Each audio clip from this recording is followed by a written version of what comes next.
Môre julle. Julle vanoggend is 'n kosbare oggend. Julle sal sien hier so stoele. En ek kry slaaplose nagte. So ek het gisteraand nie goed geslaap nie, want die idee om te moet stil sit terwyl ek praat, is dan nie een wat in my kop regtig feature nie. So die idee het ons gesê, maar kom ons kry stoele en ons gaan sit. Toe raak ek al klaar nervus oor hierdie storie en toe vanoggend toe besluit ons gaan sit. Maar as ons praat, gaan ons staan, want ek dink ek en Marius het dieselfde ding, as ons daar sit, gaan ons meer kriewel en aandag aftrek, as wat dit nou regtig vir julle gaan hulpvol wees. Maar julle, vanoggend is dit 'n voorreg om te kan terugvoer wat die Here vir ons gesê het, terwyl ons wegbreek, wat nou al die 7de tot die 9de Januarie was. En dit bly 'n voorreg om dit te kan doen. En ek wil begin deur vir elkeen van julle dankie te sê, vir julle wat saam bid en saam gebid het, terwyl ons weg was. En vir ons intree, maar meer is net vir ons intree, ook vir die gemeente intree. So ek wil net begin deur dankie te sê. Hierdie gemeente bestaan nie uit ons twee nie. Dit bestaan nie uit bakstene en klomp venues nie, dit bestaan uit ons. Die Here sê hy bou sy kerk met lewende stene en dit is ons. So ek wil net vir julle dankie sê. Voordat ons nou hier wegspring, wil ek ook net eers bid, as ek mag. So ja, Here, dankie vir die voorreg wat ons het, Here, om hierso te kan wees, saam as 'n geestelike familie, saam as broers en susters in Christus. En Here, wat ook u liggaam, u lewende liggaam op aarde is. En Here, ek kom bid, soos wat ons vanoggend praat, Here, dat ons nie net sal kom rapporteer of terugvoer gee, Here, maar dat u met elkeen van ons sal kom praat. Here, kom maak ons harte oop om te hoor wat u vanoggend wil sê. Maak ons harte oop dat ons duidelik sal hoor wat die opdragte is wat u vir ons gee. Wat die uitnodigings is wat u vir ons gee. Here, ek kom bid dat ons dit nie sal mis nie.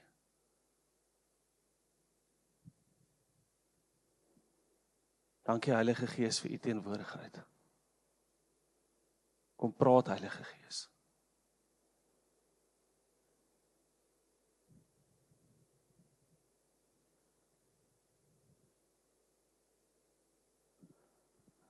Amen. So, ons worship gaan aan die einde wees, indien julle dit nou nog nie opgelet het nie. Soos ons einde laas jaar gesê het, elke Sondag lyk anders. So ons weet ook nie meer wat normaal is nie. So die normaal is dat ons gaan dit uitfigure, as julle kom, sal julle sien wat gebeur. So, dat ek net my notas kry, anders gaan hierdie baie chaos raak, baie gou. Ja, julle, so ek wil begin deur te sê, ons het 'n vrag skrifgedeeltes gekry. En laas jaar het ons gedoen, ons sal dit hierdie jaar weer doen. Ons sal die skrifgedeeltes op WhatsApp uitstuur, en ek sal dit ook in die volgende nuusbrief 'n link sit waar jy dit kan download. Is in 'n PDF formaat. Soos jy nie op ons WhatsApp is nie, praat met Renay of WhatsApp of e-mail net vir Renay, dan kan ons ook op die WhatsApp groep sit. Stuur dit aan vir mense as hulle nie op die groepe is nie. Ons wil graag julle met die skrifgedeelte sien. Daai is net die skrifgedeelte sonder enige notas. So die idee daarvan ook is dat jy regtig tyd in daai skrifgedeeltes ook kan spandeer. Dit is in Engels en vanoggend se skrifgedeeltes is ook in Engels. Ek en Marius werk met Engelse Bybels. So ons ek het dit gehou soos wat ons dit ontvang het, maar dit beteken nie dat ons nie van Afrikaans hou nie. Ek is Afrikaans en ek is trots daarop. And I speak English wonderfully and deliciously. En meestal ook vir self-defense. Maar julle, ek wil kom by dit wat vanoggend gebeur. En ek gaan myself bietjie herhaal en julle moet my vergewe daarvoor, maar dit is belangrik. Ek het laas jaar, dit was einde van die jaar dit gesê, en ons het dit laas week ook gesê, en ek gaan dit hierdie week weer sê.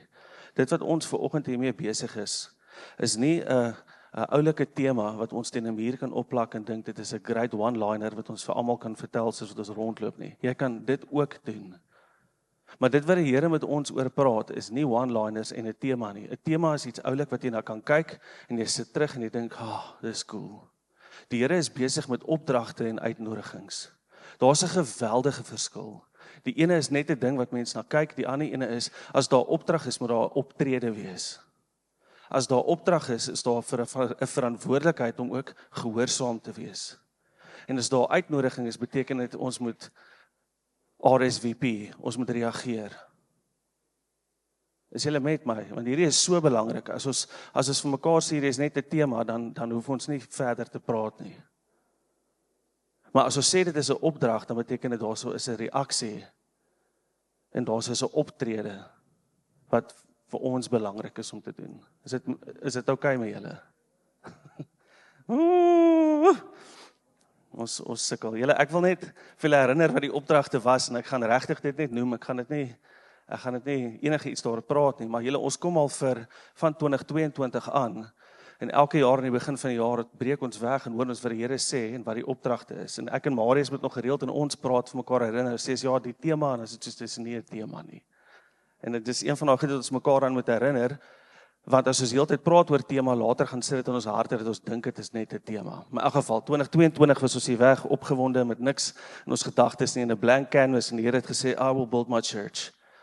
En dan in die vers waar dit staan sê dit, and the gates of hell shall not prevail against it. En dis die Here se werk, en daai selfde tyd het hy vir ons 4 pilare gegee, waarop die eerste gemeentes ook hulle gemeente eintlik opgebou het, wat Jesus die grondsteen of die hoeksteen is, en dan is daar goed wat hulle in plek gehad het, en ek gaan nie regtig nie dit alles herhaal nie, maar in 2023, I will make a way, die Here wat praat daar ook in Jesaja, wat sê, I will make a way, where there is no way, dis die Here wat ons vooruit gaan.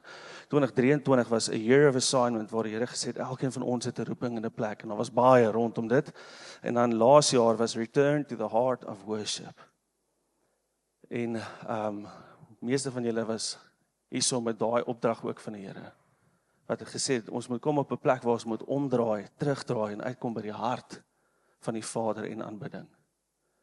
En die hartseer ding is die Here met ons praat oor ons moet omdraai en daar uitkom, dan beteken dit ons is nog nie daar nie. En hierdie jaar was dit amazing met die Here, en ek gaan julle glad nie verder in suspense hou nie. Ek sal wel een ding sê, hierdie jaar was anders, al die ander jare het ons regtig met 'n blank canvas hier uitgestap en vir die Here gesê, Here, ons het niks. Maar wat hierdie jaar bietjie anders gemaak het is, ons het einde laas jaar met Marco en Mish gesit, ek het dit ook gedeel, laasweek toe ons vir hulle gebid het.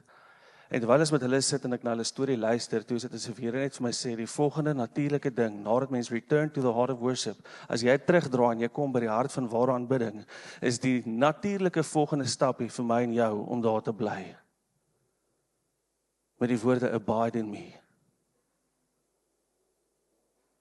En dit het net so gedrop, en ek dink 'n dag of 2 gewag, en ek sê dit toe vir Marius, en ons is toe weg met vakansie, en in die vakansie hou die Here aan in my hart werk oor dit, en die Here werk in sy hart oor dit, oor abide in me, en op die wegbreek kon ons sit, en ons kon regtig hierdie ding inbid in hierdie storie in, want die Here het klaar vir ons eintlik toe die opdrag gegee, en ons kon regtig tyd spandeer om in dit en rondom dit te bid, met die opdrag, as jy dit nou mooi, die one-liner wil hê, hier is hy, draw near and abide in me. En dit is 'n baie eenvoudige opdrag, met geweldige konsekwensies as ons gehoorsaam is, en met geweldige konsekwensies as ons nie gehoorsaam is nie. Nou julle die skrifgedeelte, en dit is, ek gaan my bruid vra om vorentoe te kom, is in Johannes 15, en jy kan dit saam lees as jy wil, ons gaan nou hierna baie skrifgedeelte sê, maar ek wil graag hê met Johannes 15, daai 17 verse, hulle almal lees, vers 1 tot 17, en ek het my vrou gevra om dit te doen, en ek sal nie vandag weer grappies maak daaroor nie.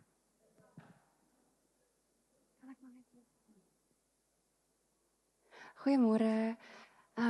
Ek moet sê, kan ek iets sê? Ek is baie opgewonde oor hierdie opdrag en hierdie uitnodiging, en hierdie laaste week besef ek net, dit is so maklik, maar dit is so moeilik, want ons is so besig, en ek worstel regtig daarmee, as Here, hoe gaan ek hierdie reg kry, prakties? So ek's baie excited om te sien wat die Here vir ons elkeen gaan doen. Okay, ek lees vir ons, John 15, verse 1 to 17. I am the true vine, and my Father is the gardener. He cuts off every branch in me that bears no fruit, while every branch that does bear fruit, he prunes, so that it will be even more fruitful. You are already clean because of the word I have spoken to you. Remain in me, as I also remain in you. No branch can bear fruit by itself. It must remain in the vine. Neither can you bear fruit unless you remain in me. I am the vine, you are the branches. If you remain in me and I in you, you will bear much fruit. Apart from me, you can do nothing. If you do not remain in me, you are like a branch that is thrown away and withers. Such branches are picked up, thrown into the fire, and burned. If you remain in me, and my words remain in you, ask whatever you wish, and it will be done for you. This is to my Father's glory, that you bear much fruit, showing yourselves to be my disciples. As the Father has loved me, so have I loved you. Now remain in my love. If you keep my commands, you will remain in my love, just as I have kept my Father's commands and remain in his love. I have told you this so that my joy may be in you and that your joy may be complete. My command is this: love each other as I have loved you. Greater love has no one than this, to lay down one's life for one's friends. You are my friends if you do what I command. I no longer call you servants, because a servant does not know his master's business. Instead, I have called you friends, for everything that I learned from my Father, I have made known to you. You did not choose me, but I chose you and appointed you so that you might go and bear fruit, fruit that will last. And so that whatever you ask in my name, the Father will give you. This is my command: love each other. Amen. Amen. Is dit nie powerful nie? Dis 'n geweldige stuk skrif. Ek wil ook net waarsku, soos as jy aangaan, Marius gaan inspring links en regs en ek gaan inspring as hy praat, so ons mag mekaar interrupt. Hy sit nie net hier omdat hy mooi lyk nie, hy sit hier omdat hy iets wil sê, maar julle, as ons hierdie stuk lees, ons harte vandag is nie om te preek oor hierdie nie, dit sal nog kom. Ons harte is om te deel wat die Here op ons harte gelê het, en ek wil, voordat ons aangaan, vir jou sê, daar is ons twee kante. Die Here praat met ons as logos, waarvan ek en jy elkeen deel is, maar die Here praat ook op 'n persoonlike vlak met my en met jou. En ek wil hê, soos wat jy luister vanoggend, wil ek hê jy moet luister na wat sê die Here vir my in my lewe. Waar is daai areas? Waarmee praat die Here met my? En dan ook in dieselfde asem om te besef ons is deel van 'n geloofsgemeenskap, so dit 'n implikasie vir die geloofsgemeenskap ook. En soos wat ons hierdie lees, is dit so opvallend om te besef, weet jy, daar's 'n great opdrag, en die Here sê, as ons hou hierby, en die uiteinde wat hy graag wil hê en wil sien is, dat daar vrug is. En if you abide, sal daar vrug wees, maar die Here sê ook, sonder my, kan ons niks doen nie. En die Here sê vir ons, die plek waar hy wil hê ons moet wees is in hom. En dit is eintlik so eenvoudig, en wat die Here sê is, ons het 'n plek en 'n posisie waar ons moet wees, en ons kan nie 'n ander plek of posisie inneem nie. Die tuinier, die gardener, is die Vader. Ons moet nie probeer om die gardener te wees nie, om die tuinier te wees nie. Jesus sê, ek is die ware wynstok, I am the wine, the true vine. Ons moet nie probeer om die wynstok te wees nie. Ons is net die branch, ons is net daai lote. Al wat ons moet doen, die opdrag wat die Here vir ons gee is, remain in me.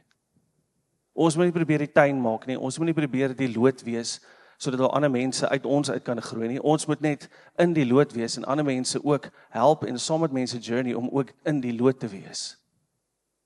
Nie in ons nie. Maak dit sin? Ons kan lank praat, ek moet nou versigtig wees, dat ek nie begin preek nie. En dan kom die geweldige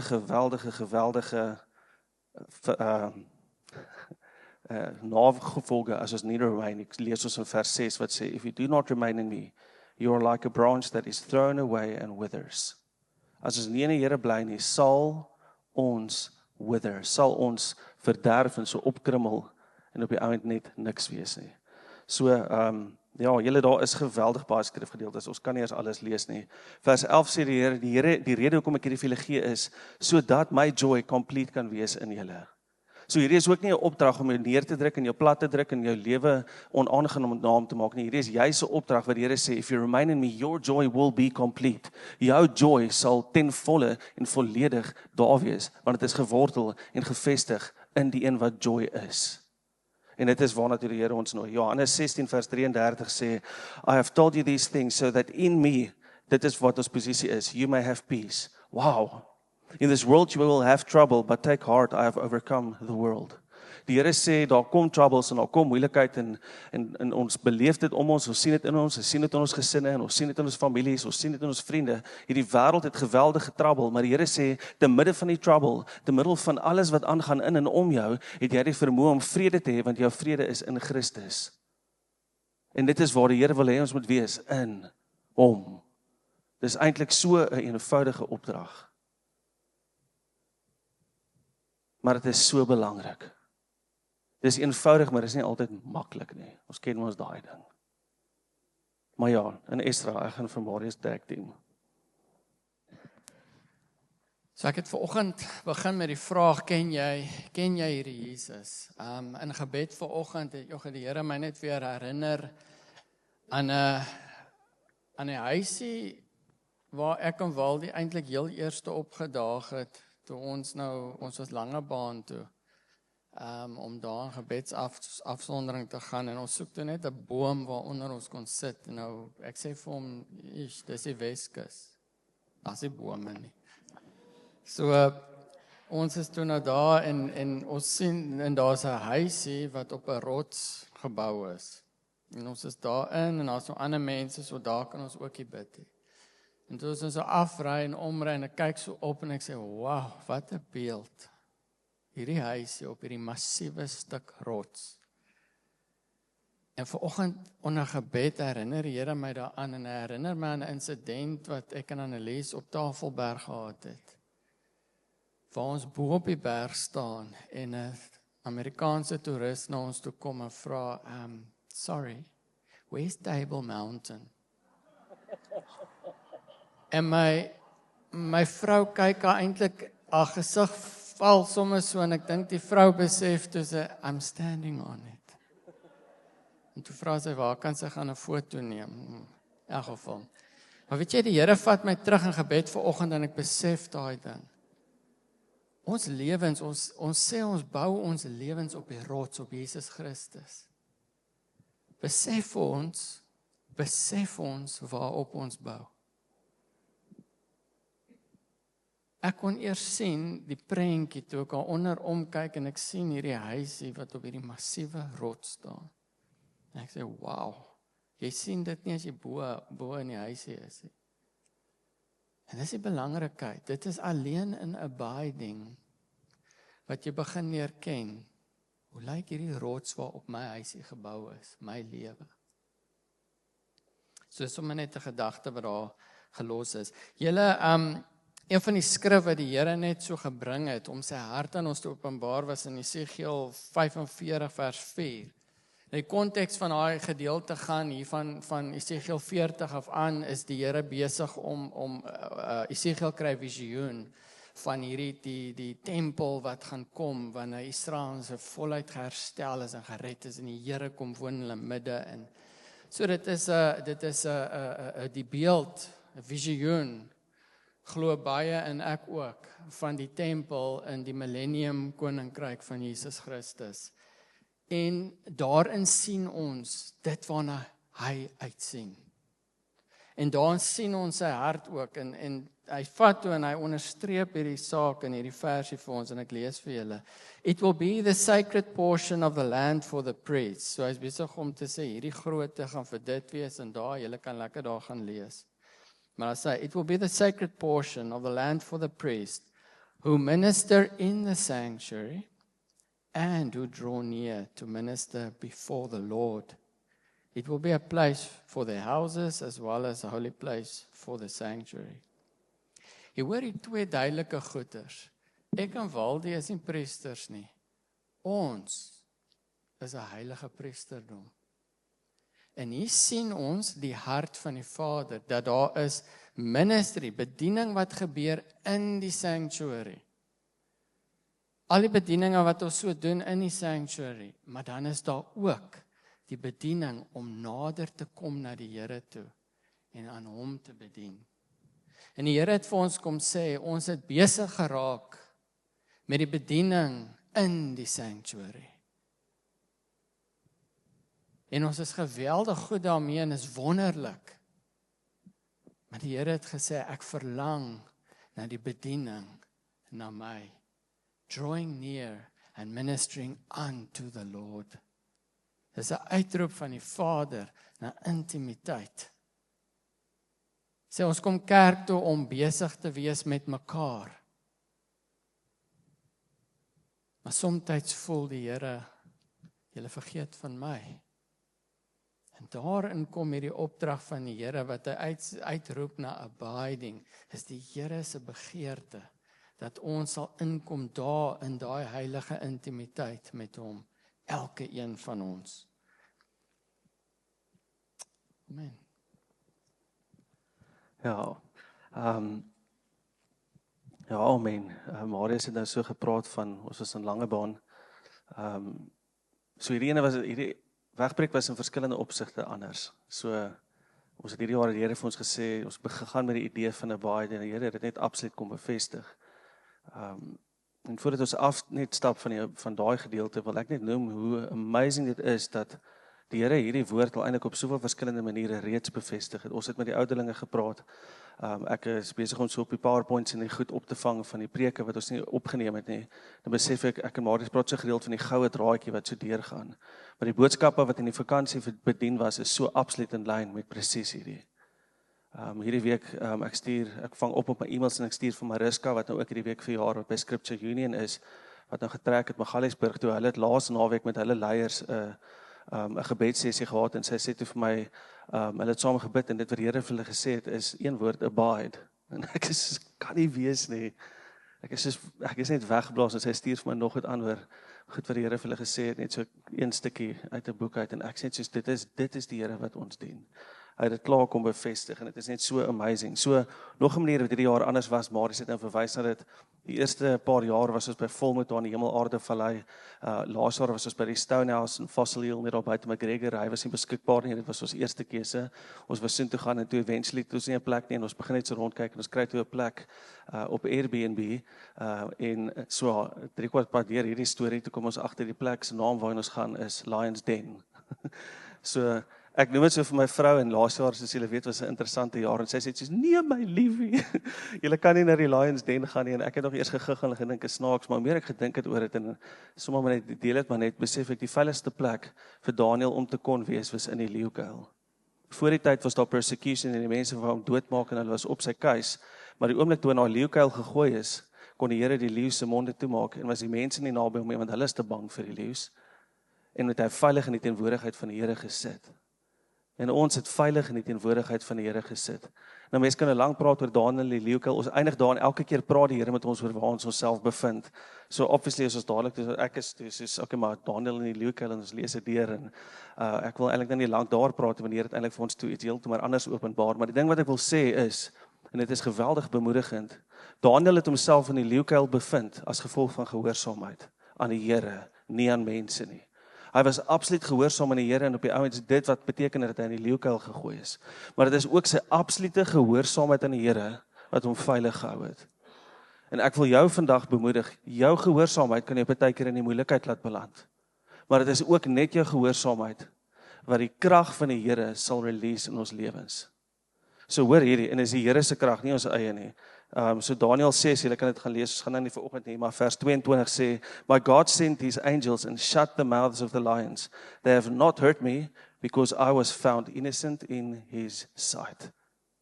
Dit was sy innocence en sy abiding in die Here, en aanhou abide in die Here, wat hom daar laat beland het, maar ook veilig gehou het. En die Here sê, persecution gaan kom. Dis nie wanneer nie, as kinders van die Here, as ons lewe soos getuies van die Here, gaan op persecution kom, maar ons sal veilig wees, en die leeu se monde sal toegesluit word as ons aanhou wandel en leef in gehoorsaamheid. Maar die Here het verder met ons gepraat, so ek gaan vir Marius oorgee vir daai. Ja, so ons het gesit, en met tyd kom ons agter so heel eerste indruk, as jy praat van die Lions Den, dan is jy by Daniel, en Daniel in die leeukuil, maar soos ons begin bid, begin die Here die fokus skuif. En ons sien oralste is prentjies van leeu's en so aan, en die Here begin met ons praat, but this is a den of lions. En hy gooi dit heeltemal om die vreesaanjaendheid van die leeu's in Daniel se leeukuil om te gooi na leeu's wat saam bly. En wie is die leeu van Juda? Is Jesus Christus. En wie leef binne in ons. Die leeu van Juda. Wat maak dit van ons as gemeente? A den of lions. En ek en my familie wat nou baie lief is vir die wild. Ons is lief vir leeu's. Sal jy gou agterkom. 'n Gesonde trop leeu's is leeu's wat saam bly.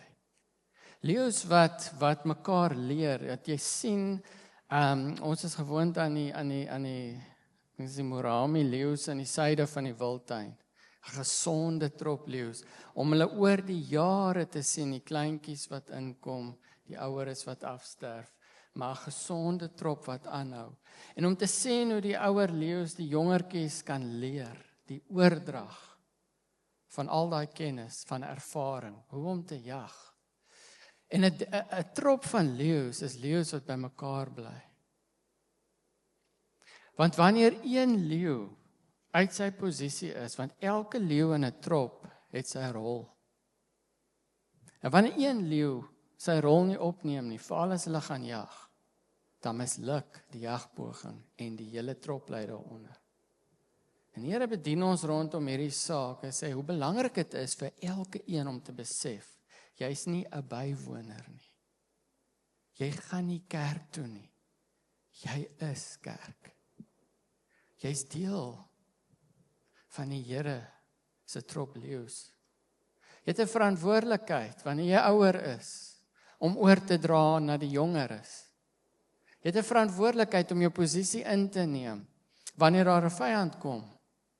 Jy het 'n verantwoordelikheid om jou posisie in te neem, jou rol op te neem in die strategie om die missie van die Here, die groot leeu van Juda uit te voer. En 'n leeu wat buite sy trop gaan baie gou dood. Jy sien 'n leeu is gemaak om in sy trop te leef. 'n Leeu is nie 'n huiskat wat op sy eie rondloop nie. 'n Leeu is gemaak vir familie. 'n Leeu is die beeld van die Vader, 'n familiegod, 'n verhoudingsgod. En die Here het dit vir ons regtig gesê, hy sê, if you want to abide in Christ, you will abide in his body, his church. Ons leef in 'n tyd, ons het laasweek het die Here dit ook onderstreep, Paul het geskryf in die nuusbrief. Ons leef in 'n tyd dat gelowiges dink, kerk is YouTube. Ek sê vir jou, ja, julle is hierso, so julle verstaan dit. So ons moet dit maar gaan predik daar buite. Ons almal het mense wat ons ken wat nie kerk toe gaan nie. Ek ken mos die rympie. Nee, ek glo in Jesus, maar nee, die kerk nie. Dis ongehoorsaamheid. You're not abiding. Jy kies, so 'n persoon kies om buite die trop te gaan. Eerstens, die trop lê eintlik daaronder. Tweedens, so 'n persoon will start to wither.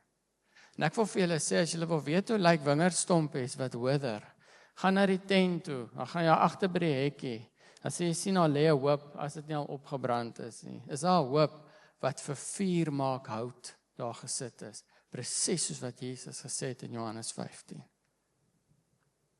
'n dooie stompie kan nie meer vrug dra nie. So waak teen withering. We need to abide in the body. Ja, en dit loop absoluut in die waarskuwing wat die Here vir ons gegee het. Daar's 'n geweldige waarskuwing teen isolasie. En Marius het nou klaar daar gepraat en daar was verskillende beelde van hierdie. Die eerste een is die obvious een met die loot in die wingerd. As hy alleen is, wither hy. As hy nie deel is van 'n liggaam nie, wither hy. En dan die leeu's wat alleen is. En dan is daar ook die beeld wat Marius laasweek ook in die diens gedeel het, is daai waarskuwing met 'n koeltjie wat nie meer in die vuur is nie. 'n Koeltjie wat alleen staan, gaan koud raak en dan gaan eventually dood wees. Die hele idee is vir ons om deel te wees van 'n vuur. En ons het dit, ek het dit in die nuusbrief daar geskryf, want hierdie week is dit iets wat die hele tyd so op my hart gedruk het. En Marius het laasweek hierdie skrifgedeelte ook gelees, en ek wil dit vanoggend weer lees, dat julle dit kan hoor. En daar staan, and let us consider how you may spur one another on toward love and good deeds, not giving up meeting together as some are in the habit of doing, but encourage one another, and all the more as you see the day approaching. En dan het Jan het gedeel uit Kolossense ook van hoe die Here sê, elkeen van ons kom by mekaar en hy het iets om te bring. Die een sing 'n lied en die een doen dit en die ander een doen dat. Elkeen van ons het 'n plan en 'n plig en 'n plek in hierdie gemeente. En soos Marius tereg sê, as ons nie deel is nie, lei ander mense daaronder. En julle sal nou sien, die laaste ding wat ons wil doen is om logos te bou en vir logos groot te maak en vir logos cool te maak en vir logos se naam te verhewe. Dit is glad nie waarna ons belangstel nie. So ek stel ook eintlik nie eens belang dat mense moet almal logos te kom nie, maar wat my hart so net die heeltyd brand is, elkeen van ons moet deel vorm en deel wees van 'n geloofsgemeenskap. Dit is waar daar accountability is. En ja, soos ek in die nuusbrief gesê het ook, jy gaan seer kry want ons is mense. Hier is die scary ding, jy kan kwaad raak en jy kan offended wees, maar ek wil vir jou sê, die kans dat jy al iemand anders seer gemaak het en iemand anders offended is net so groot. En die Here sê, my liggaam is nie perfek nie, maar dit bly die Here se liggaam. En hierdie is 'n geweldige woord, want hier staan ook, as the day draw near. Soos wat die eindtye, ons daai tyd betree, mense kan nou lang stories daar praat, en Marius praat klomp goed daaroor, maar soos wat ons aanhou aangaan, elke dag is ons nader aan dit. Elke dag is ons 'n dag nader aan dit. So elke dag is dit meer belangrik vir my en jou, om deel te vorm van 'n geloofsgemeenskap, soos wat die skrywer van Hebreërs sê. En sure, dit is weer twee kante. Yes, die Here wil in jou input gee, die Here wil in jou lewe inspreek, maar jy het ook 'n rol om hier te speel, om dit te wees en te doen vir iemand anders. Ek onthou jare terug was ons in die Wildtuin. Dis my eerste en enigste keer wat ek in die Wildtuin was, en ons het 'n belewenis gehad van, dis weer die tyd, die hekke maak amper toe, ons moet nou daar kom. Ek was 'n graad standaard 4 seentjie, en ek het daai dag nie besef wat ek besig is om te oorbeleef nie, maar daar was 'n trop leeu's, 'n trop olifante eers wat in die pad gestaan het, waar ons nou nie kon verbykom nie.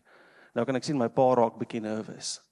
Ek is te jonk om te verstaan, ek sê soos hiersoos, hierdie enorme diere hier reg voor my, en ons is toe al 'n ry karre agter ons. Toe hulle nou eventually besluit, hulle is nou klaar, toe kon ons nou verder ry, en verder is ons tweede van voor met later 'n massive traffic jam, met twee leeu's wat in die middel van die pad so stap. En die volgende oomblik kan ons sien, eers daar aan die ander kant is nog 'n leeu, en daar's 'n leeu wat so bokke begin jaag, en die twee leeu's gaan so af in die dippie. En ons beleef daai. Maar wat ek vir jou wil sê is jy nie deel vorm van 'n geloofsgemeenskap nie, is daar mense wat honger ly. Want as daar nie 'n trop leeu's is nie, is dit moeiliker om die groot diere te vang om die trop te voed. Jy het 'n rol om te speel. En weer eens, ek sê, ek probeer nie logos bou nie, ek probeer nie die belangrikheid van hierdie oordra. As daar nie 'n trop is wat kan vang nie, dan gaan hulle nie kos hê nie. Jy het 'n rol om te speel, sodat die liggaam van Christus gevoed kan word. Want die voeding kom nie net van my en Marius nie. Dit kom van selgroepe wat mekaar kan ondersteun. Dit kom van divorce care, waar daai groepie dames in mekaar se lewens kan inspreek, en die mans in mekaar se lewens kan inspreek. Dit gaan oor mense wat in 'n trauma healing groep is, waar hulle kan saam sit en kan deel rondom hulle trauma, en in mekaar se lewens kan inspreek, en in mekaar op die ouend kan begin bedien. Dis hoekom die Here ons gemaak het om deel te wees. As jy kyk na 'n wingerd, dit is nie net 'n loot met een branch nie, dit is klomp branches wat uit daai loot uitkom. Dis hoe die Here ons gemaak het om te wees. So ek het nou baie langer gepraat hieroor as wat ek wou. Maar dit is nou belangrik. So ons sal nog oor al die goed hier waarskynlik nog baie praat, so julle sal dit weer hoor. Julle die volgende ene, ek gaan nie die hele stuk lees nie, maar die Here het met ons gepraat uit Openbaring 3 vers 1 tot 6. Ek gaan vers 1 en 3 lees. Jy kan die prentjie opsit. Die Here het met ons gepraat oor reputasie. So praat van ons wil nie logos bou nie. So daar is so 'n prentjie met 'n vlag, is hy daar so. So hier is een van daai, ek het soos in my kop 'n prentjie, en dan sê ek vir maak dit gou vir my 'n prentjie wat ek amper nooit doen nie. Hierdie keer is ek toe soos okay, ek het vir hom iets gegee en toe het hy vir my verskillende opsies uitgegooi en toe moes ek hom net bietjie guide oor.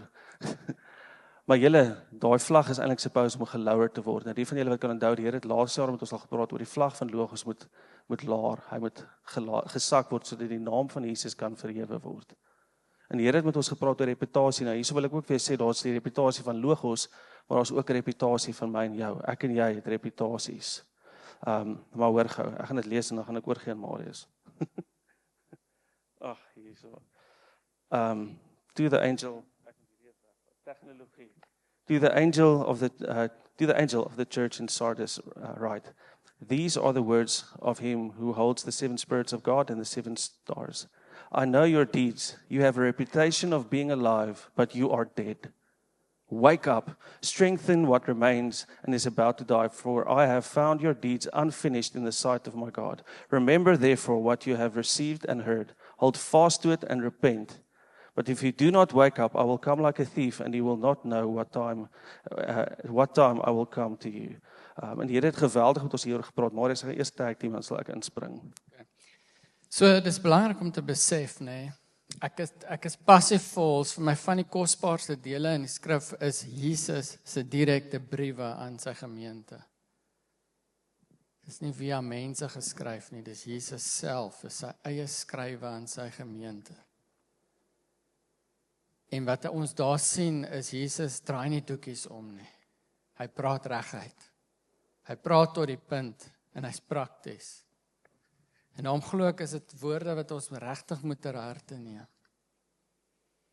Maar wat ons sien daarso is die prentjie wat ons sien en wat ons doen en die prentjie wat hy sien van die troon af is nie altyd dieselfde nie.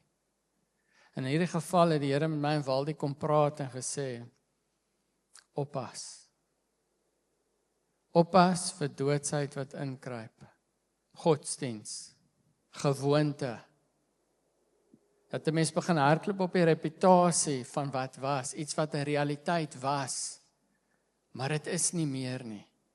Jy weet, Moses het 'n vyl oor sy gesig gesit, nadat hy by die Here was en hy glorie en hy die bedekking opgehou, sodat die volk nie sal sien soos die glorie besig is om af te gaan nie. En die Here het vir ons gesê, hoeveel van wat ons doen, loop met 'n reputasie, 'n vyl oor, wat wegsteek die regte kondisie van daai bediening.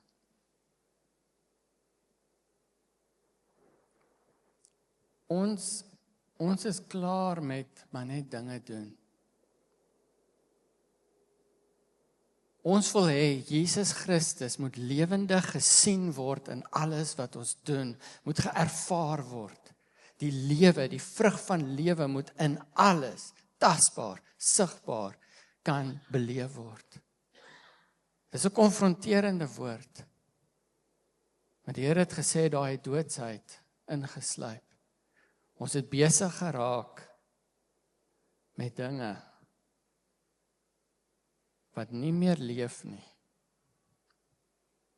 En die gevaar van hierdie gemeente is uit 'n fenominale reputasie van wat was. Maar weet jy wat? Daai vlaggie wat gesak word, is nie maar net 'n oulike beeld nie. Die reputasie beteken niks. Weet jy wat beteken alles? Die kondisie van die gemeente nou. Omdat Christo Botus hier was, omdat Gerard Barnard hier was, omdat Waldie en Marius hier was, beteken niks.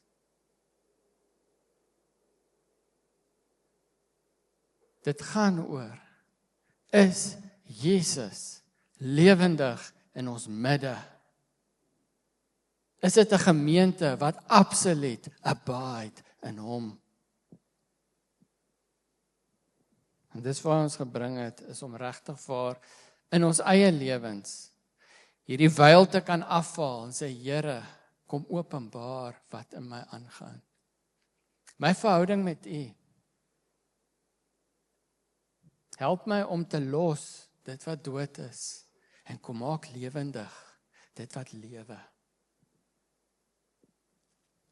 Ja, ek gaan geen nou weer nie woord sit so vir eintlik eers te sit nie, maar ek wil net, dit is 'n geweldige oproep van die Here en 'n stuk uit my lewe die Here met my konfront eers na die wegbreek. Ek begin so vir my vrou vertel en ek besef toe hoe maklik dit is om agter 'n reputasie weg te kruip. En julle, dit is geweldig gevaarlik. Ons sien dit op 'n skaal wat ek dink dit voel vir my nog nooit voorheen so erg was nie, hoe groot kerkleiers en bedieningsleiers, internasionale kerkleiers, een na die ander val. die ding van 'n reputasie, ergens was dit waar. Hulle het reputasies gehad van great manne wat die Here volg en wat die Here liefhet en wat glo in gehoorsaamheid en wat glo in al hierdie goed. En dit is 'n reputasie wat daar was, maar as jy aanhou wegkruip, ergens kom daar baie keer 'n punt wat ons wegkruip agter 'n reputasie en dan kom die vyand. Want dan hoef jy nie meer te werk nie, jy hoef nie meer te abide nie, jy het 'n reputasie wat jou die golf laat ry. Nou dis internasionale leiers, maar ek en jy op kleiner mates en op groter mates beleef dieselfde. Ons het reputasies van mense wat dink, I'm a man of God, halleluja. En dan dink jy die reputasie is daar en dan begin dit, ek hoef nie meer te abide nie. Ek hoef nie meer met die Here te praat nie en so gaan my stadig maar seker stappie vir stappie agteruit. En die Here wat sê, moenie wegkruip agter die reputasie nie. En die Here wat vir die gemeente sê, moenie wegkruip nie. Nou hierdie ene vloei eintlik uit in die volgende ding en wat ek juist om vir ons kan introu is die selfish ambition. So die Here praat nou al 3 jaar, dink ek, omtrent elke jaar met ons oor hierdie ding en nog steeds. So net om aan te sluit by daai vorige gedeelte. Ek en jy is so sterk soos wat ons abide in die bron Jesus Christus. Dis hoekom Efesiërs 6:10 sê be strong in the Lord and in his mighty power. Nie jy nie. Ek en jy het geen krag nie. Niks. Ons gaan nooit hê nie. Niks. Alle mag en alle krag behoort aan Jesus Christus. En is uit sy genade wat hy sy gees vir ons gegee het as die helper. But we will only be strong in him. So onderstreep hierdie saak van abiding, want jy is net so sterk te midde van hierdie storms, soos wat jy abide in Jesus Christus. Want hy is die oorwinnaar. Julle, ons, is meer as oorwinnaars. Hoe? In Christus Jesus. So ek wil vir jou sê, remain in him, abide in him, and you will walk in victory.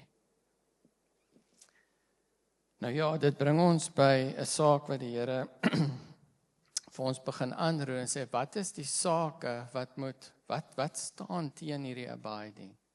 Hoekom? Wanneer hy 'n opdrag gee, beteken dit ons is nie in daai posisie nie. En ek dink dit is waar mens heel eers moet besef is ek in daai posisie of nie? En dit is waar die hele saak van selfish ambition weer opgestaan het.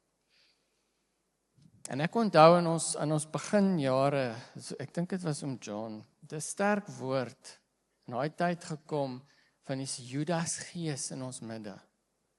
En ons interpretasie daai tyd, dit gaan oor diefstal of wat, want dit is tog nou wat Judas. En ek het begin dink daaroor en ek het besef, ons kyk oppervlakkig daarna, is nie wat die Here bedoel nie. 'n Judas gees is 'n selfish ambition. Is 'n selfish ambition, het gaan oor my. Jy sien toe Judas op hy plek gekom het, wat hy vir Jesus verraai, het hy gekom met 'n ding voor daai hoëpriesters en sê, right, what's in it for me? 30 silwermuntstukke. What's in it for me? Selfish ambition. En hier is die waarskuwing. Jy kan een van Jesus se volgelinge wees, maar met selfish ambition rondloop. Daar's 'n geleerdes wat reken dat Judas Iskariot was deel van 'n splintergroep van die Zealots.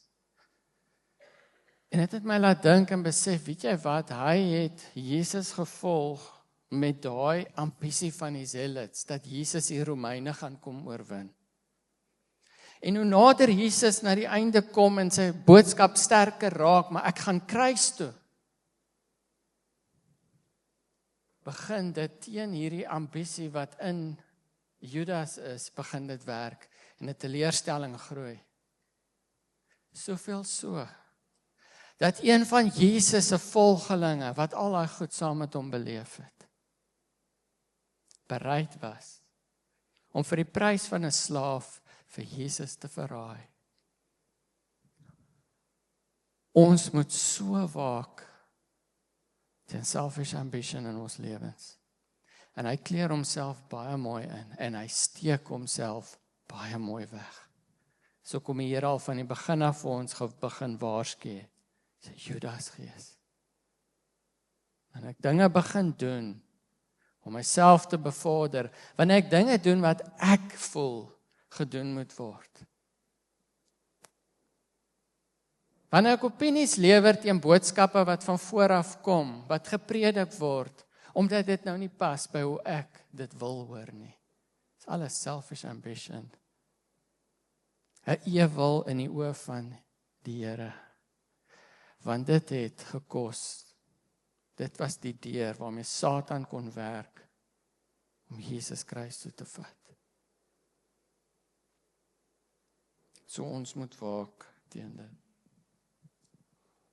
Ja, om daarbij aan te sluit, die skrifgedeelte, Mattheus 6 vers 33 sê, but seek first his kingdom and his righteousness, and all these things will be given to you as well. Die Here wat sê, weet jy, dit gaan nie oor om jou eie goedjies te soek, jou eie goed na te jaag nie, dit gaan oor soek eers sy koninkryk en sy righteousness. En weet jy, die Here sal dan bygee en byvoeg soos wat jy nodig het.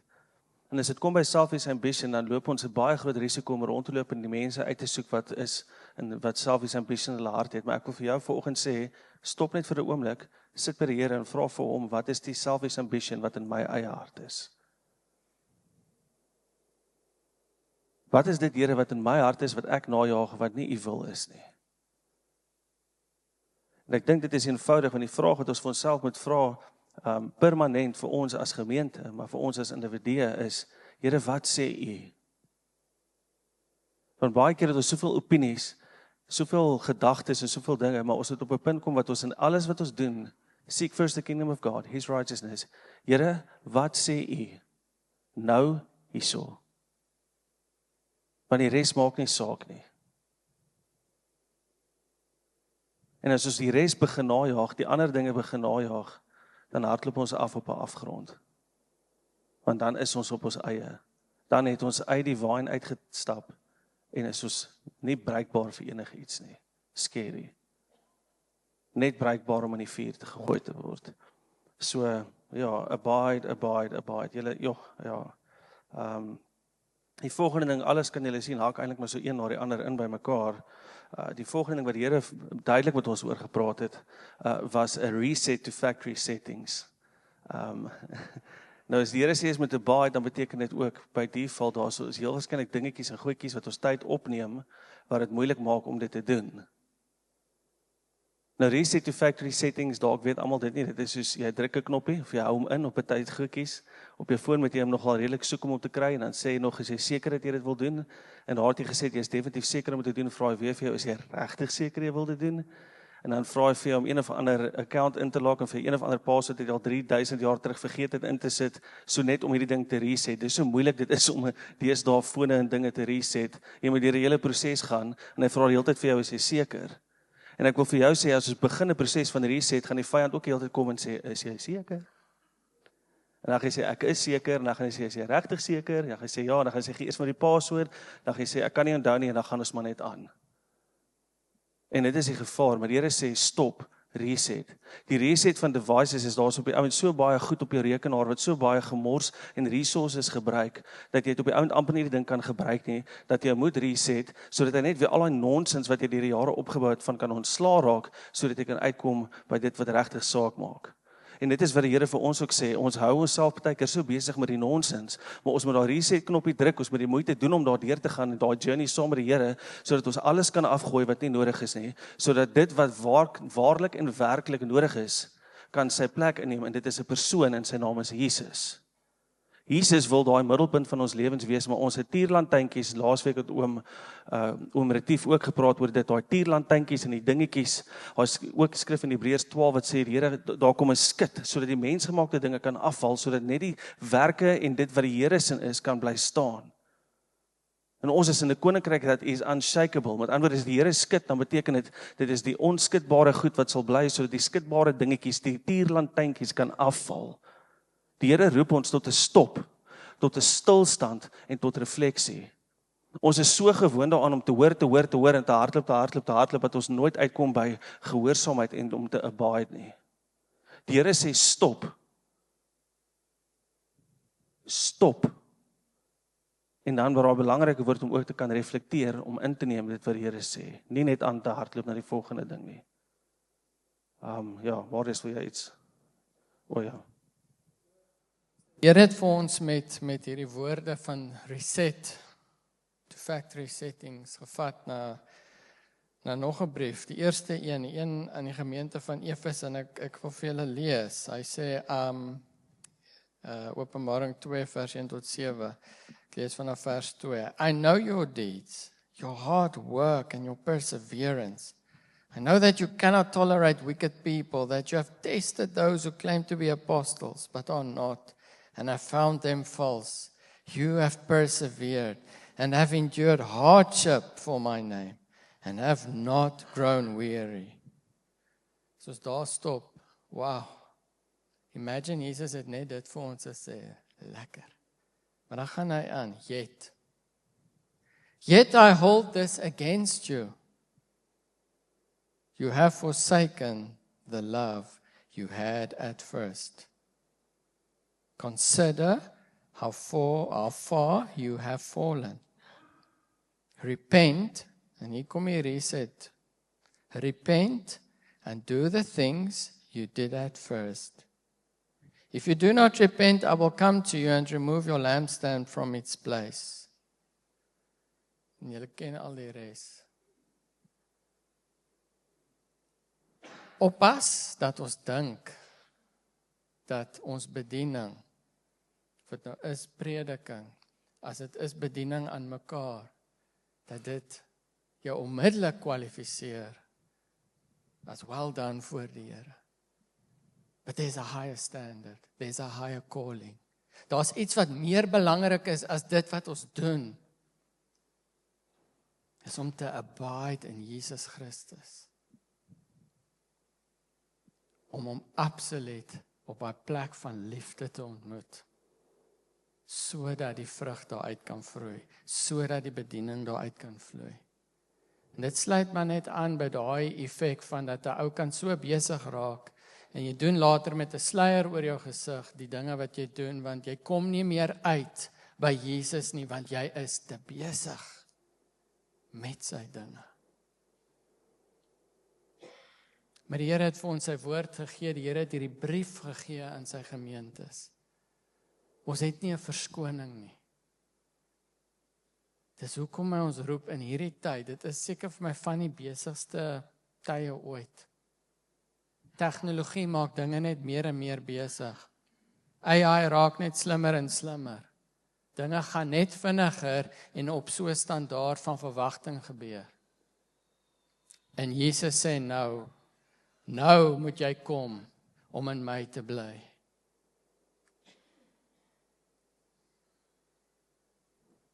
Okay, so die Here het vir ons gesê ons hy het gepraat oor dit. Die Here het vir ons gesê ons hardloop te vinnig.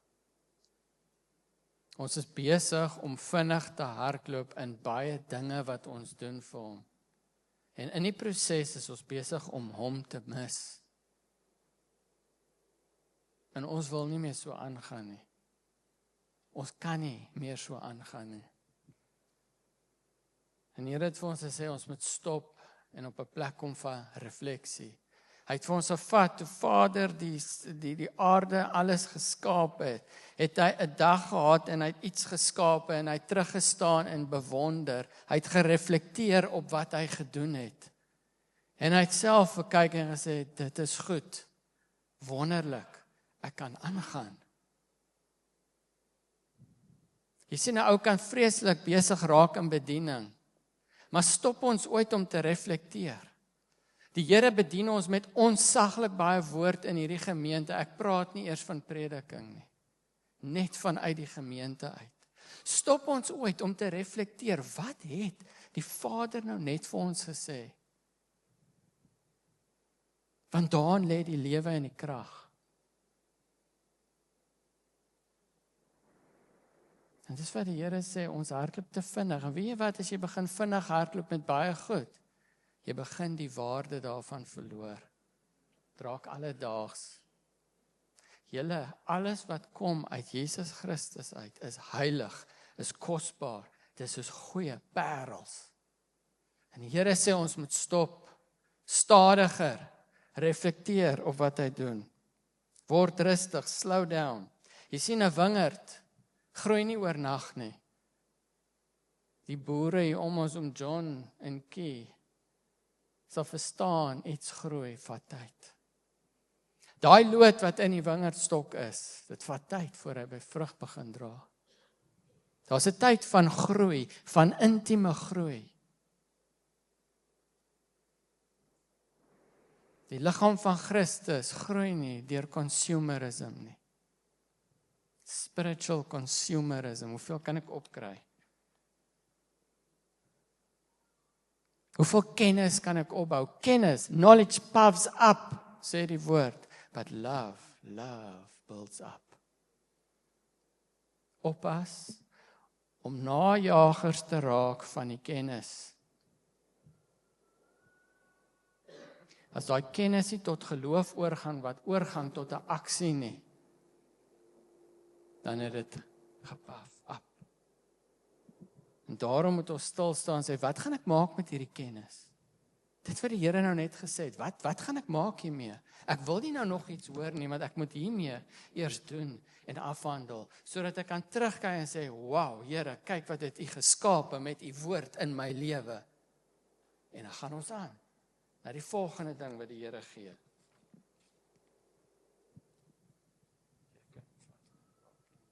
Ja, terwyl Marius nou so praat, dink ek aan amper presies 'n jaar terug, het ons jongste haar eerste atletiek gehardloop in graad 1. En toe sy in 'n klas, toe sê sy kon vinniger hardloop, maar sy wou nie, want sy wil nie vooroor val op haar gesig nie. So terwyl hy praat, sien ek daar 'n beeld en sê, weet jy, ons kan vinniger hardloop, maar ergens gaan jy vooroor val op jou gesig. So, ja, daar is sommer net 'n gedagte. Die Here, saam met hierdie hele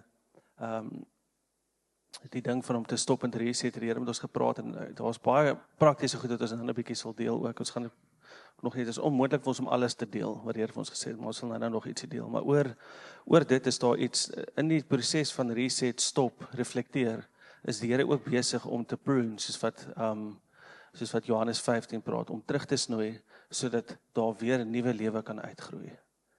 En dit is deel van hierdie stop, refleksie en reset, is juis om te kan stop, sodat die Here kan snoei waar dit nodig is om te snoei. Die vakansie het my skoonpa ook gepraat oor die boere, die ou praktyk van om 'n stuk grond laat leeg lê, sodat hy weer beter vrug kan dra.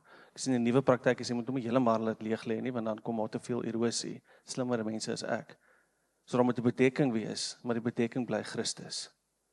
Maar daar is 'n mate van om goed neer te lê, wat jou tyd opneem, met daai braakland, om hom te laat leeg lê, sodat hy weer nuwe opbrengs kan lewer, sodat die land kan homself restore. En in ons konteks is dit om rustig te raak, sodat die Here in ons kan restore. En dan dieselfde asem, daar's ons goed, ons gaan mooi by die Here moet hoor, en ek wil self vir jou sê, jy moet mooi by die Here hoor, waar jy moet afskaal, waar jy moet terugstaan en reset. Waar is jy besig met goed wat jy eintlik doen, of omdat jy skuldig voel, of omdat dit 'n great idee is vir jou, teenoor wat die Here vir jou gesê het om te doen. Ek kon nou nie sy preek luister nie, maar ek het die notas gelees, maar ek dink Raymond het laas vir jou, of 2 weke terug, gepraat oor daai good God. In elk geval. Ja, jy kan sommer die volgende 2, the cowardly en ander gedagtes wat die Here uiteindelik begin met Daniel voor die leeukuil, en dit het toe in die vakansie het ek ons luister toe nou sommer 'n podcast, jy weet wat hulle gesels oor 'n bietjie oor eindtydlering en goeters, en die ou kom by in die einde van Openbaring, in Openbaring 21 vers 7 en 8, wat hy nou praat oor die nuwe Jerusalem wat afkom, nê, en die amazing, dis nou die einde van alles, die ewigheid, die toekoms, dit waarna almal uitsien. En hy sê, en hy lees hierdie, en dit tref my toe net. Those who are victorious will inherit all this, and I will be their God, and they will be my children. Wow. En die vers 8. But the cowardly, the unbelieving, the vile, the murderers, the sexually immoral, those who practice magic arts, the idolaters, and all liars, they will be consigned to the fiery lake of burning sulfur. This is the second death. En dit slaat my. Hierdie lys wat genoem word van mense wat in die ewige dood ingaan, begin met the cowardly. En die Here praat met ons en sê, ons gaan in 'n tyd in. Hier's wette wat broei in hierdie land, wat dinge vir ons baie, baie moeilik gaan maak. Anti-Israel wette. Wat vir ons direk in die moeilikheid gaan bring, want hierdie gemeente ondersteun Israel.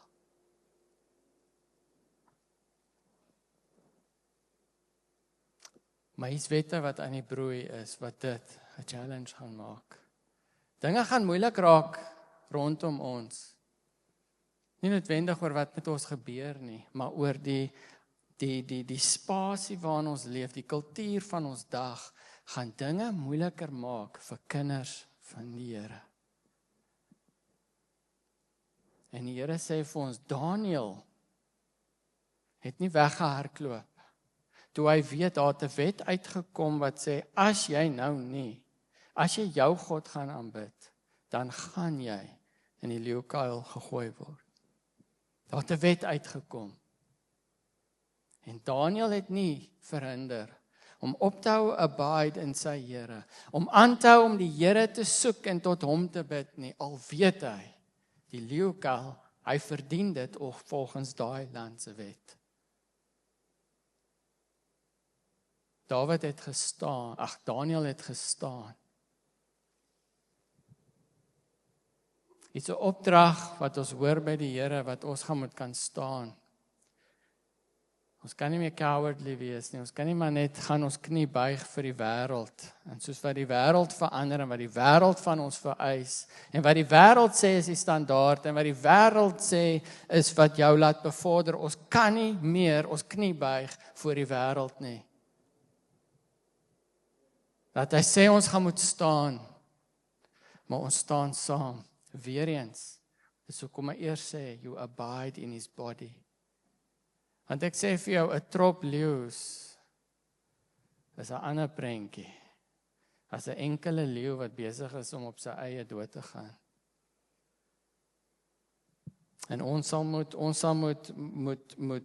waak teen daai ding, dat die Here kyk anders, hy soek Joshua en Caleb wat sê, we're going to be strong in the Lord and in his mighty power. Die Here vir hom sê, be strong and courageous. Dis wat hy vir ons sê, vir hierdie tyd waarin ons leef. Be strong and courageous, not cowardly. En dit vat ons sommer na Jeremia 29. Toe Raymond preek, en dit is my eerste Sondag terug, en ek hoor dit en die Here begin met, omdat die vakansie is, hy besig my oor die abiding ding, en die Here slaat my net so met Jeremia 29. En hy kom sê vir my, ek sal radikale goed doen. Ek sal radikale goed doen in julle midde, om julle terug te bring na my toe. In Jeremia 29 lees ons dat die Here sy eie volk in exile instuur. Hoekom? Om hulle harte terug te wen, sodat hulle weer sal uitroep na hom en hulle kan hoor en hy weer na hulle, vir hulle 'n God kan wees. Sodat hy hulle kan herstel. Maar dis 'n radikale ding wat hy doen. Hy stuur hulle uit hulle land uit. En die Here sê vir ons, hy gaan radikale goed doen in ons lewens en in hierdie gemeente, om ons te bring op daai veilige plek van abiding in him.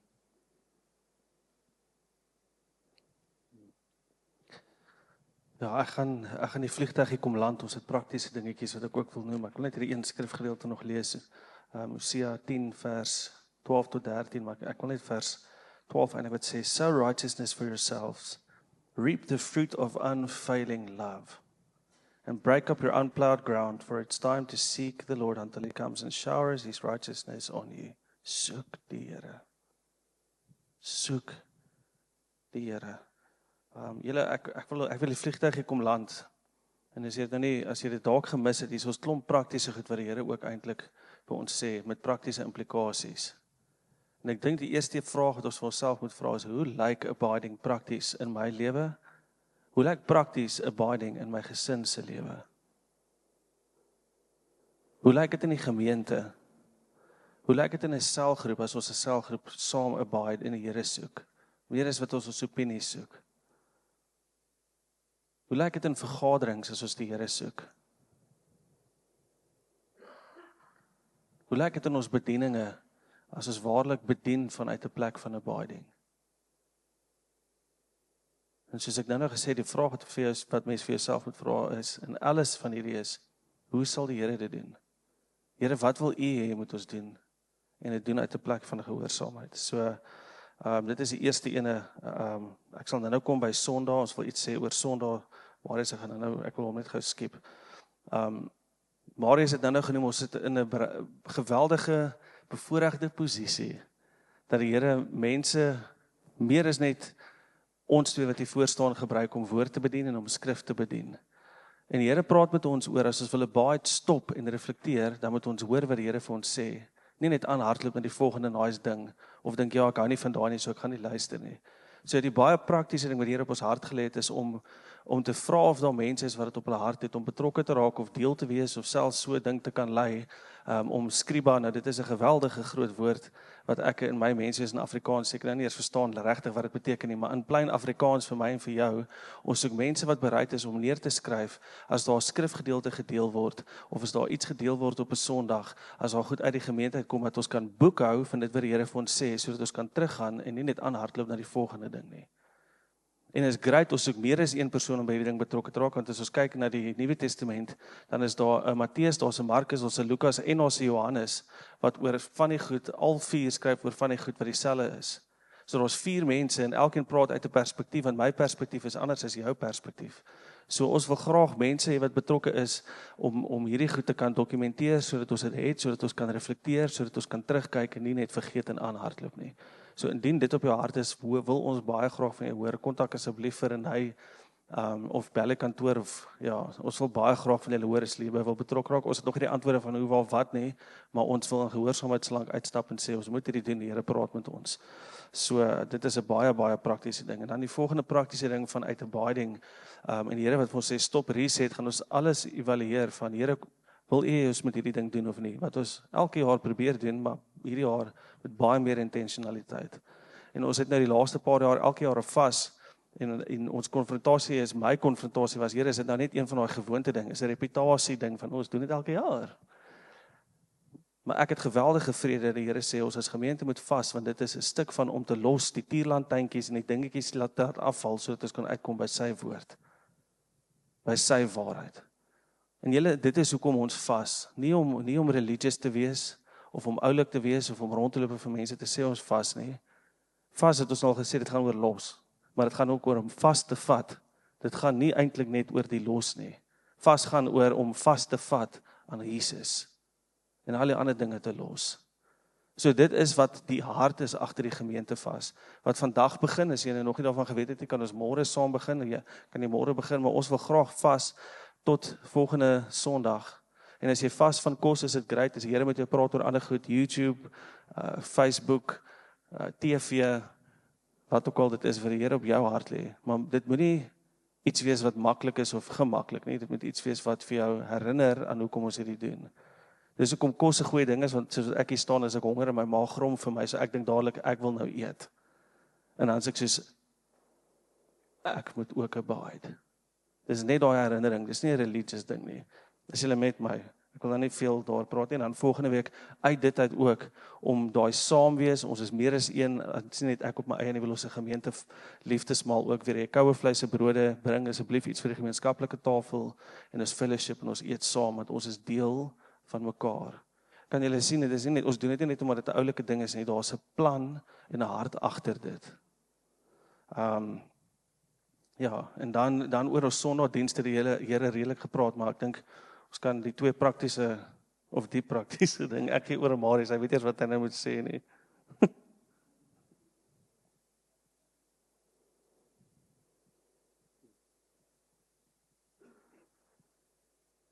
So ons het die saak ernstig gevat toe die Here vir ons sê, ons moet reset, ons moet terugkom tot die bediening aan hom. Ek dink hierdie gemeente is baie ryk aan bediening aan mekaar. Dit is in ons selgroepe en al die goed, maar die Here, ek hoop julle kan hoor sy roepstem na die bediening aan hom. Want hoe sterker die bediening aan hom is, hoe sterker en gesonder gaan die bediening aan mekaar wees. En ons kan nie die een voor die ander ene gaan plaas nie. Jesus eerste, hy is die kop. Uit wie ons lewe kry. So ons het gesit en ons besef, as die Here 'n opdrag gegee het, dan moet ons die gemeente lei in die vervulling van hierdie opdrag. Sodat wanneer ons aan die einde van die jaar kom en sê, maar wat het ons gedoen met die opdrag? Eintlik aan die einde van die jaar moet hierdie gemeente gans anders lyk. Omdat ons hierdie opdrag gehoorsaam. So ons gaan praktiese goeders begin doen uit gehoorsaamheid aan die opdrag. Nie uit 'n wet nie. Omdat die Here vir ons kom sê om dit te doen. En een van die goed wat die Here vir ons kom sê het, is ons moet hierdie eredienste. Wat is 'n erediens? 'n Erediens is ere aan die Here. Dat ons kom by mekaar om ere aan die Here te bring. Dis eintlik 'n gesamentlike byeenkoms of abiding in Christ. En ons gaan ons eredienste so rig en lei dat dit die hoofdoel is. Daarom met ons selgroepe, die bediening aan mekaar gaan daar geskied. Twee goed wat die Here vir ons sê, returning to factory settings, do what you did at the beginning. Om dit te kan doen is 'n praktiese ding wat ons van vandag af wil doen, totdat die Here vir ons sê, anders te wys. Is dat ons aanbidding so gaan doen, dat dit gaan oor Jesus.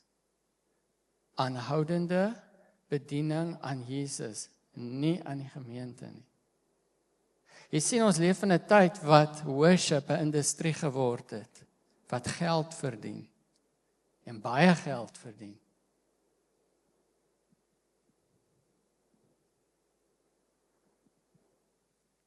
Maar ons kan nie net besluit, omdat daai ding begin heeltemal suid gaan. Ons stop met aanbidding. Nee, ons moet terugkom by factory settings. Dit waarvoor Jesus dit daar wil hê. Aanbidding aan Jesus. So ons gaan baie let op ons aanbidding. En abiding gaan oor verhouding. Twee rigting verkeer. Ek wat praat met Jesus, Jesus wat praat met my, heeltyd. Dis abiding, jy bly in hom. En soos wat dit gebeur, so kom maar vrug in jou lewe. So prakties in ons eredienste met aanbidding, gaan ons bediening toelaat, alleenlik, vir gebed aan die Here, aanbiddende gebed aan die Here, en vir skrif, wat die Here terugpraat. En dit sluit aan, hoekom ons die skriba bediening wil hê, want die Here gaan met ons praat. En dan gaan ons vir 'n week kan reflekteer op wat het die Here met ons gepraat. So ek hoop julle verstaan mooi wat ek sê, wanneer ons in aanbidding gaan. Ons gaan nie bediening aan mekaar doen. Ek weet ek is baie lief daarvoor. Maar die Here vat ons nou, ons moet nou gehoorsaam raak aan 'n opdrag. En jy gaan agterkom, jog, dit is skielik moeilik. Maar nou gaan ons die Here begin vertrou, en dis deel van aanbidding, dis deel van abiding. So ons gaan die Here vertrou in die Gees. Jy gaan in 'n gebed na vore kan kom. In 'n gebed Jesus verheerlik en saam as gemeente kan ons Jesus verheerlik. En dan as hy in die gees met jou praat uit die skrif uit, want dit is die woord van Jesus. Dan is dit Jesus wat met ons terugpraat. So dit is een van die praktiese goed wat ons gaan begin doen in die gemeentes en ek vra regtig julle samewerking met dit. Want ons is nie ek of Walde is hier om mense happy te hou nie. Ons het 'n verantwoordelikheid vir die Vader om ons almal te rig na Jesus Christus toe.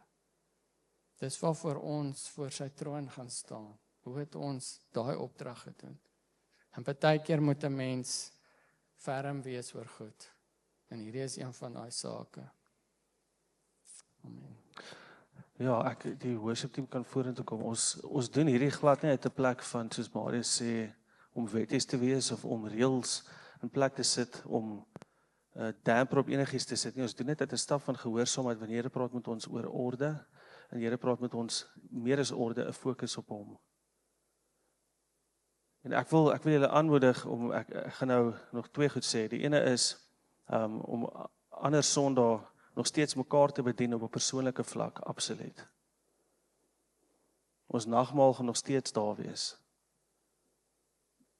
Hierdie is 'n seisoen waar die Here net vir ons gesê het, ons moet net vir 'n oomblik net daai reset knoppie druk. En oor vanoggend, ons gaan nou in worship wil ek vir julle regtig vra om nie vir nou vanoggend te reageer nie. Ons gaan nie kans gee vir iemand om vanoggend te praat of om iets te kom deel nie. Ons weet hier sit van julle wat se harte so vinnig klop dat jy dit amper nie kan beheer nie oor hoe die Here 'n woord bevestig. Ons weet hier's van julle wat se harte klop oor dat julle iets wil kom deel, maar die Here sê, weet jy, daar's 'n tyd dat mense dit ook kan terughou. En die rede hoekom ons dit wil doen vanoggend is ons gaan nou 'n tydjie hê. Ek weet ons sal laat, maar ek wil vra dat jy nêrens gaan nie en net in die aanbidding van die Here bly, want hierdie is ons reaksie tot die Here.